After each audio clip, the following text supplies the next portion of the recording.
Asiphinde futhi sibabingelela ababukeli be-Transformation Live. Njengoba bengisengishilo ukuthi siwumndeni, siyacela ukuthi before ubuka ivideo ukwazi ukulike. Phinde ke unxenxe nabanye ukuthi besubscribe. Ningawaskip ama-ads njengenjwayelo. Sisekuzo lezi ama-relationship. Kunodaba esike salibhalalwa ngenye intokazi nje esencane yaseBabanango. Endaweni ekuthiwa iseyinketheni, angazi uma iseyinketheni, angazi noma isitobhi leso noma yini. Le ntokazi isibhalela isilandela lapha kuFacebook. Ithi ke yona ifuna ukuxwayisa ngabanga ngezinto, ikhala kakhulu ngokuthi kuyingozi ukuxoxa into oyenzelwa indoda yakho kumngani wakho. Mawunendoda bese ikwenzela izinto mhlawumbe njalo njalo, mhlawumbe ifaka imali yengane, yenza 1 no 2 no 3, yenza lokhu nalokhu. Ithi wena bese uxoxela umngani wakho, kuyingozi lokho. Ifuna ukuxwayisa ngalokho. Ike yasithumelela udaba lentokazi. Lukhona ekhasini lethu MC Menzisto Media SA. Abaningi ke bayazi abasilandela lapha kuFacebook. Ikhasi lethu elikhulu likivaliwe kuFacebook. Sasesivula ke elinye. Kunemgomo nemibandela yakhona ke kuFacebook ukuthi mungayilandeli ikhasi lakho belivale, nawe nje i-account yakho bayivala. Ithi le ntokazi kuke kwathi 20 kushuthi yona ibifunda isikole 2018 khona eBabanango. Yaqeda ngo2018. 2019 yayisithatha uAntwayo olamana nobabwayo, wahamba nayo eMandeni, usebenza eMandeni uAnti lo usebenza uhulumeni nje, usebenza uright. So wayikhonza le ntombazane ngenxa yokuthi ubabwayo washona isencane, ilamana ubabwayo ulamana nalo Anti. Wayithatha lo Anti wayena eMandeni, wafika wayenzela ilayisensi, driver's license, wayifaka nasekhona into wayifaka kulona, kodwa futhi iyafunda ngoYonisa. Ithi ke le ntokazi ithengo thema iseMandeni ihlala noAnti wayo yakhuluphala nje, kushuthi yaba yinhleke, kodwa yaba nomzimba. Yabona ukuthi mawusuka emakhaya uye esilungini, mawusubuya ubuye usukhanya usompofu, usukhuluphele nje usomuhle. Ithi ke le ntokazi kuthe 2020 ngesikhathi seCovid yasihamba noAnti wayo baye eMandeni ngoba uAnti wayo wavala emsebenzini. Baye eMandeni, I mean basuka eMandeni baye eBabanango.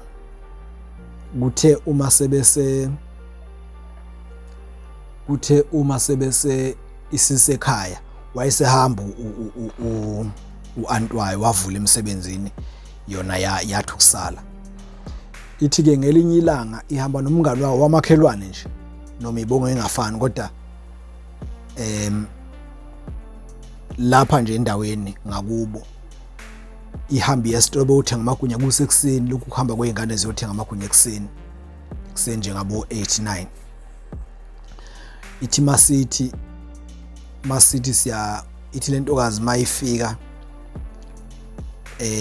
esitolo bethenga amagunya bese beyaphuma, bese behlangana nomunye ubhuti abangamazi, kodwa yathi mayimbuka lo bhuti yamfanisa nabanye abafana eyayikade ifunda nabo esikoleni.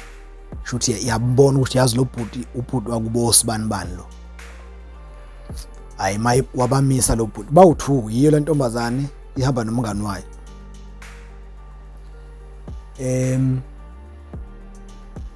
Wabamisa lo bhuti, wababingelela. Uthe mayisababingelela nje wayesethe yazi ngicela ukukhuluma nani, kwase kusho ukuthi kuqhamuka abafana bakubo le ntombazane. Ithi kwase kuqhamuka abafana bakubo base beyahamba bathi lo bhuti no wobhuti bethu laba abaqhamuka lapha, so ngesikwazi ukukhuluma nawe. Bahamba ke labo yahamba le ntombazane. ihamba nomngani wayo, wasala kanjalo ubhuti lo wayehamba ngemoto.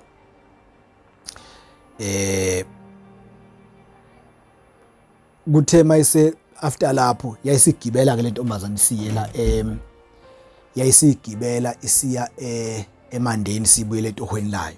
Nakho iCOVID isithe ukwehla. Emva kwalapho ithi le ntokazi yathi iseMandeni cishe kwakungabo yathi nje iseMandeni sivule ngabo July August lapho.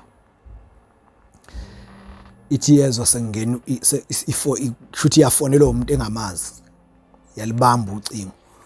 Useyasho ke lo mfofo nayo uthi hayi ngosibanibani mina wasibanibani,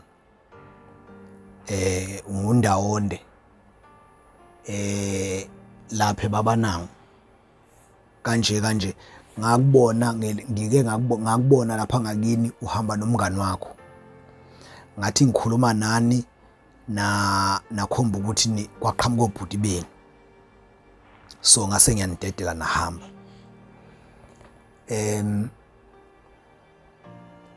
Ithi ke le ntokazi ngiyakhumbula kodwa ngeke ngisakubona, wayesesenda isithombe ke lo bhuti ayesimbona ukuthi hayi ngiyakubona, ngakufanisa nabafana balapha enketheni kwaMthiyane. Esithi ke lensizwa hayi labo bafana ngumalume wabo, mina ngumalume wabo, isibongo sami ngundawonde, mina ngumalume wabo, so abakithi kodwa. Ayike le ntombazane ayisheleke lo mfo, isiyabuza ke le ntombazane ukuthi pho inamba yami uyithathephi. Uthi ke lo mfo undawonde inamba yakho kade ngiyisemakhaya futhi ngadibana nomngani wakho ngacela inamba yakho kuwena. Ithi ke le ntokazi hayi nokulungile, hayi bexoxa asheleke lo bhuti ayisho ukuthi useThekwini, sebenza eThekwini. Njengoba babebonane babanangu nje wayebuyile naye ibuyele iCOVID. Hayi ithi le ntombazane ngize ngiqomeke nami, ngize ngimvume lo mfo ngoba ithi nayo yayisihlala isikhashana eside ngenayo indoda ngenxa ukuthi yayisaba uAnti wayo. uAnti wayo beyikhonze kakhulu, uyikhonzile nje njoba ihlala naye lapha nje vele ngesikhathi abafana isitholi, ngoba umfana yayijola naye usemakhaya kodwa nje kushuthi ukufonelana nje ungathini. Ithi izivumeke le ntokazi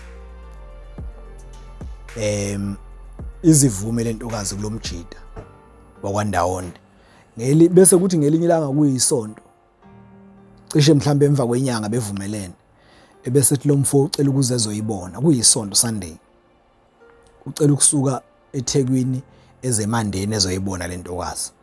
Ayivume nangaphela asuka eThekwini lo mfo ezeMandeni kuyiSunday, iphume yona la kuAnti wayo ithi iya edolobheni noma emall whatever, yathi nje yabuya.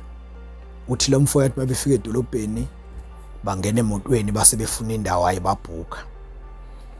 Hayi ithi ke bafike bayijabulisa ke nalo mfo. Wayeseyahamba lo mfo wabuyela eThekwini ngoba wafika nje kuseni wahamba ntambama. Ithi ke bayijabulisa emva kwalapho ithi yathi mayifika kuAnti wayo endlini yafika nje yaba namahloni wazothi uAnti wayo wazobuza uAnti wayo ukuthi indaba kwenze njani, nathi hayi ayanginalutho. Wedlula uthi kwaphela amaviki amabili noma amathathu yasi ingazizwa nje kahle, yabona engazizwa kahle, yaze yayikliniki. Ekliniki ithi yafike kwathiwa amanesi afika athi ayihambe yochama becheck umchamo, base bethi amanesi ikhulelwe. Ithi ayikhalanga kanje mayethi amanesi ikhulelwe, ithi ayikhalanga kanje.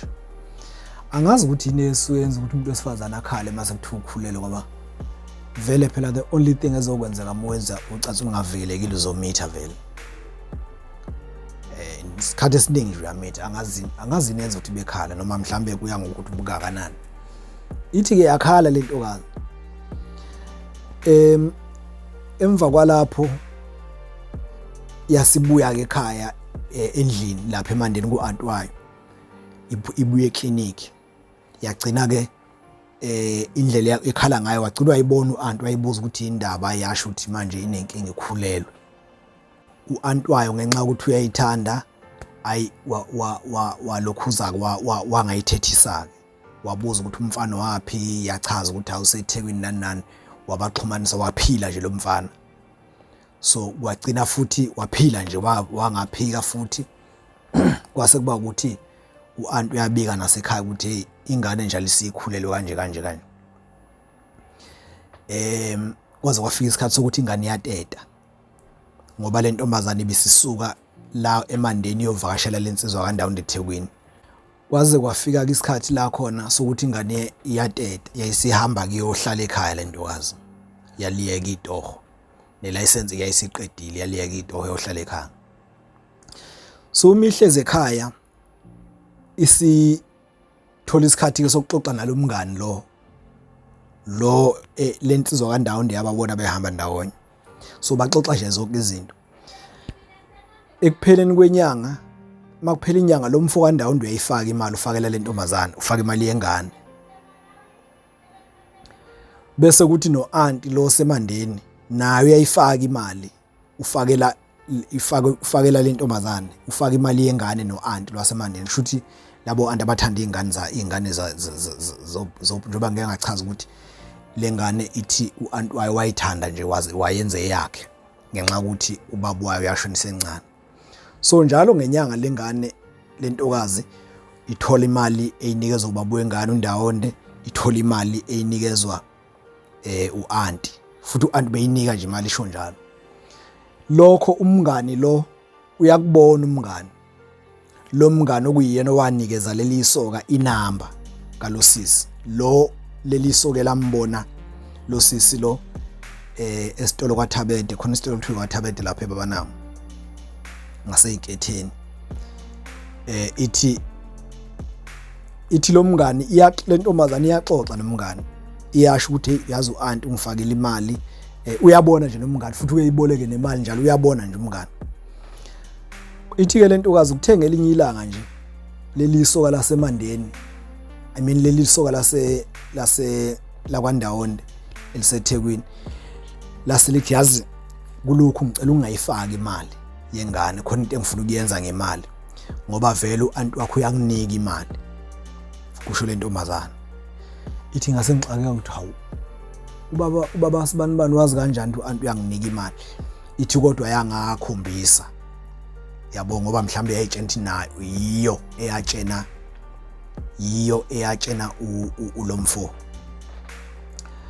Ithi ke le ntombazana hayi ihlale njengana umngani bayizwana ngoba umakhelwane kodwa hayi kakhulu kodwa nje kushuthi wequmuza emibili noma wodwa. Ithi ke le ntokazi kuhambe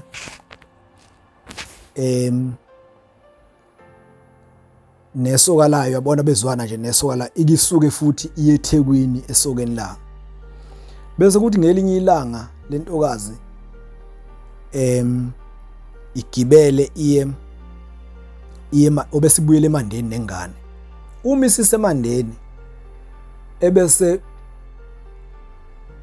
ixabana nesoka lawo yazi ke baba wengane noma wengane bayabexabana kuhamba bexabana nje. Kushuthi mabexabana nje kuze kufika isikhathi la khona le ntombazane ivele isuke eMandeni nengane igibele eThekwini ngoba ithi yafika nje kuyi-weekend. Kade bexabene mayithi yafona ubaba wengane engalibamba ucingo, mayithi yafona ubaba wengane engalibamba ucingo ngenxa yokuthi babexabene. Mayithi yafika le ntombazane eThekwini umama wengane uthi wafika endlini ngoba uyazi sokwaya uthi wafika endlini kungavaliwe. Uthi wafika endlini ingavaliwe wafike wangena endlini. Uthi mayithi uyafica endlini ufica lo mngani lo wangakubo. Lo mngani wangakubo uthi ulele ubaba wengane lapha ekombhede. Umngane kade kushuthi ngade adephaka ngathi ngazi noma wayephaka noma wayenzani lapha etsheni. Ithi ke le ntombazane yafika yaqale uyazi ukuthi uma ubona umuntu omaziyo yabo nje mungahle ungahle usuke lapho ngakini mhlambe nge coincidentally nje uvela ukugibela uye eCape Town. Mufike eCape Town ubona umuntu wangakini obungazange wazi ukuthi useCape Town, mombona uqala umfanisi, uqala ungaboni ukuthi uyena ngoba usuke ungakholwa ukuthi uye. Kodwa kuze ukuthi mase kubuye kahle umqondo bese ubona hayi uyena phela uSibanibani. Nayo lento bathi mayifika lapha endlini esokeni layo la kwandawonde.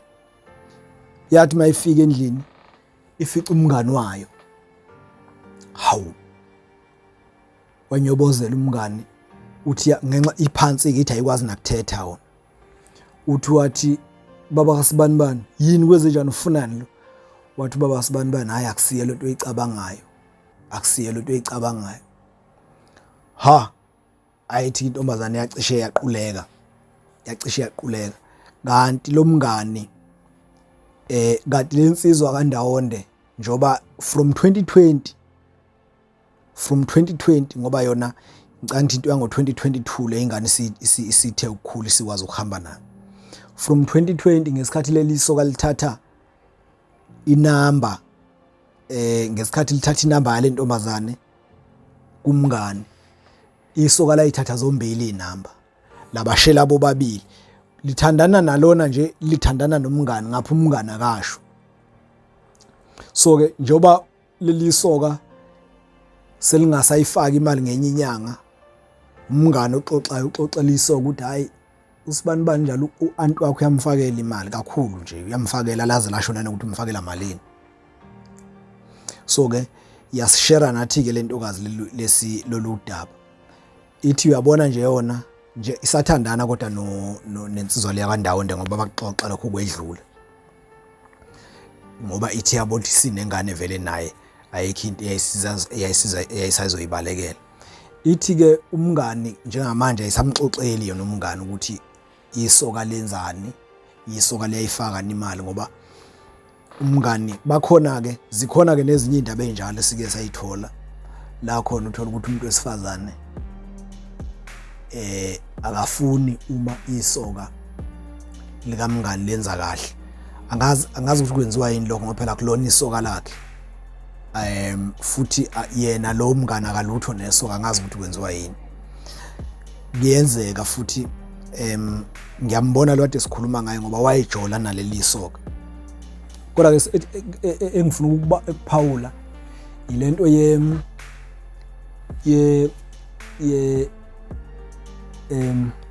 yokuthemba isoka lakho. Ithina abantu besilisa siweak kakhulu when it comes to abantu besifazane. Umuntu wesilisa bambalwa kakhulu abantu besilisa abathi mabe kubona uhamba nomngani wakho omunye umuhle bengamfuni bengamshili, bambalwa kakhulu. Nabakwazi ukuyibamba basuke beyibambile ngendlela basuke beyibambe ngayo, kodwa nje very few of them.